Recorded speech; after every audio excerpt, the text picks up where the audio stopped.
کا جو ٹاپک ہے بڑا امپورٹنٹ ہے. یہ ویڈیو جہاں ان لوگوں کے لیے ہے کہ جو درود پاک نہیں پڑھتے، وہیں ان لوگوں کے لیے بھی ہے کہ جو درود پاک کبھی پڑھتے ہیں تو کبھی نہیں پڑھتے، کبھی تھوڑا پڑھتے ہیں تو کبھی زیادہ پڑھتے ہیں، اور کبھی بعض اوقات کئی دن درود پاک نہیں پڑھتے.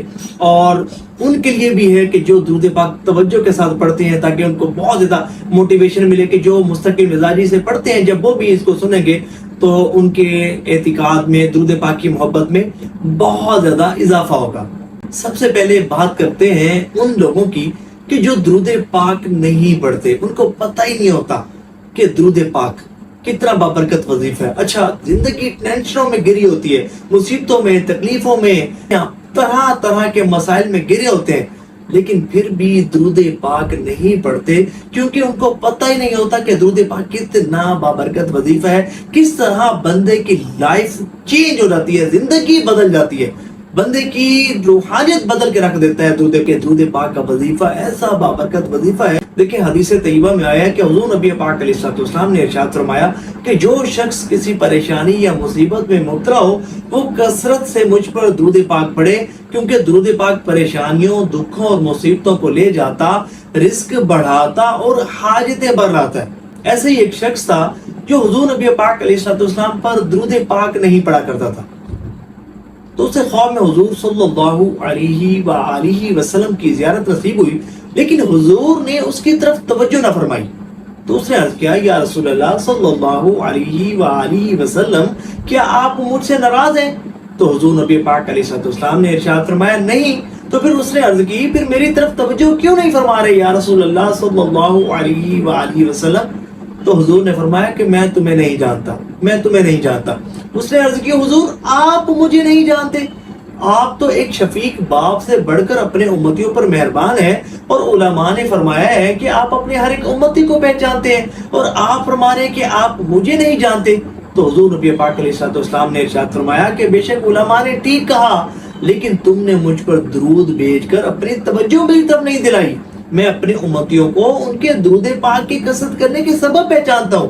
جو جتنا زیادہ درود پاک پڑھتا ہے اسے اتنا زیادہ جانتا ہوں، جو جتنا زیادہ درود پاک پڑھتا ہے اسے اتنا زیادہ جانتا ہوں. تو جب وہ شخص اگلے دن سو کر اٹھا تو اس نے مصمم ارادہ کر لیا کہ درود پاک کی کثرت کرنے کو ہی اپنا وظیفہ بنا لینا ہے. بس پھر درود پاک کی کثرت کرنا اس نے شروع کر دی، توجہ کے ساتھ اور خوشو خضوع کے ساتھ، پابندی کے ساتھ درود پاک پڑھنا شروع کر دیا. اور پھر کچھ سے بعد اس پر دوبارہ کرم ہوا، اس کی قسمت انگڑائی لے کر جاگ اٹھی. خواب میں مدینے والے مصطفیٰ تشریف لائے اور فرمایا کہ اب میں تمہیں جانتا بھی ہوں اور بروز قیامت تمہاری شفاعت بھی کروں گا. اب ہم بڑھتے ہیں دوسرے افراد کی طرف، دوسرے لوگوں کی طرف کہ جو درود پاک پڑھتے تو ہیں لیکن ناغوں کے ساتھ پڑھتے ہیں. کبھی پڑھا کبھی نہ پڑھا، کبھی تھوڑا پڑھا کبھی زیادہ پڑھا، اور کئی دن ناغوں میں گزر جاتے ہیں. دیکھیں حدیث طیبہ میں آیا کہ حضور نبی پاک علیہ السلام نے ارشاد فرمایا کہ بہتر عمل وہ ہے جو مستقل ہو اگرچہ تھوڑا ہو، اور اللہ تبارک و تعالیٰ کا وہ عمل بہت زیادہ پسند ہے کہ جو مستقل مزاجی کے ساتھ کیا جائے.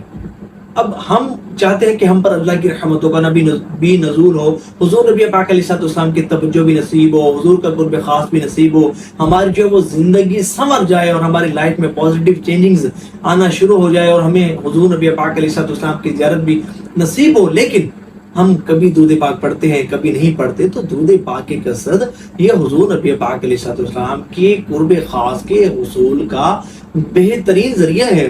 اور پتہ ہے ہمیں درود پاک کبھی پڑھنے کی توفیق ملتی ہے اور کبھی پڑھنے کی توفیق کیوں نہیں ملتی؟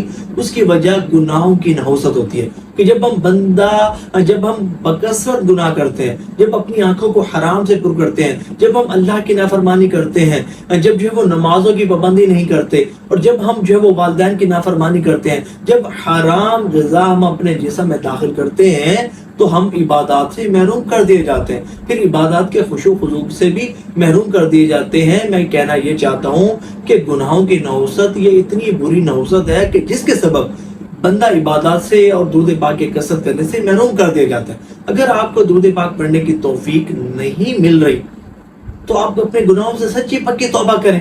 اور ایک درود پاک پڑھنے کی، روزانہ درود پاک پڑھنے کی ایک تعداد مقرر کریں اور کاؤنٹر تسبیح خرید لیجئے اور روزانہ اسی تعداد کے مطابق درود پاک پڑھیے۔ بہتر یہ ہے کہ روزانہ کم از کم 1000 مرتبہ درود پاک پڑھیے، کہ حضور نبی پاک علیہ السلام کا فرمان علی شان ہے کہ من صلی علیہ فی یوم الف مرہ لم یمت حتی یرا مقعدہ من الجنہ، کہ جو شخص دن بھر میں 1000 مرتبہ درود پاک پڑھے گا اسے اس وقت تک موت نہیں آئے گی جب تک وہ جنت میں اپنا ٹھکانہ نہیں دیکھ لے گا۔ سبحان اللہ۔ تیسری کیٹیگری کی وہ خوش نصیب، وہ خوش بخت لوگ ہوتے ہیں کہ جو درود پاک کو ٹائم دیتے ہیں، درود پاک کو اہمیت دیتے ہیں۔ درود پاک کا وظیفہ ان کے لیے بڑا محبوب وظیفہ ہوتا ہے، اور ان کے لیے سب سے بڑا وظیفہ درود پاک کا وظیفہ ہوتا ہے، اور انہوں نے تعداد فکس کی ہوتی ہے، روزانہ توجہ کے ساتھ، خشوع و خضوع کے ساتھ انہوں نے درود پاک پڑھنا ہوتا ہے۔ تو ان پر کیسے انعامات کی بارش ہوتی ہے، سن کر آپ کا ایمان تازہ ہوگا۔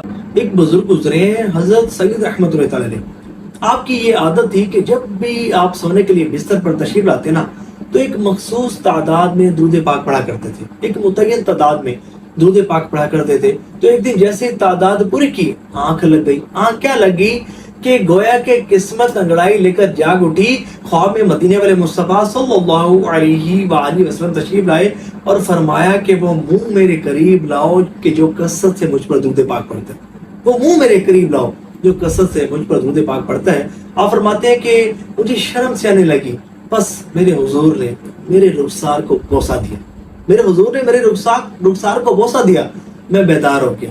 سارا کمرہ حضور کی خوشبو سے مہک رہا تھا، اور جو میرے حضور نے میرے رخسار کو بوسہ دیا تھا اس کی خوشبو 8 روز تک میرے رخسار سے محسوس ہوتی رہی۔ سبحان اللہ۔ تو درود پاک کی کثرت کرنے والوں پر ایسے ہی انعامات کی بارشیں نازل ہوتی ہیں۔ اللہ تعالیٰ ہمیں کثرت سے درود پاک پڑھنے کی توفیق عطا فرمائے۔ ثواب کی نیت سے شیئر ضرور کیجیے گا۔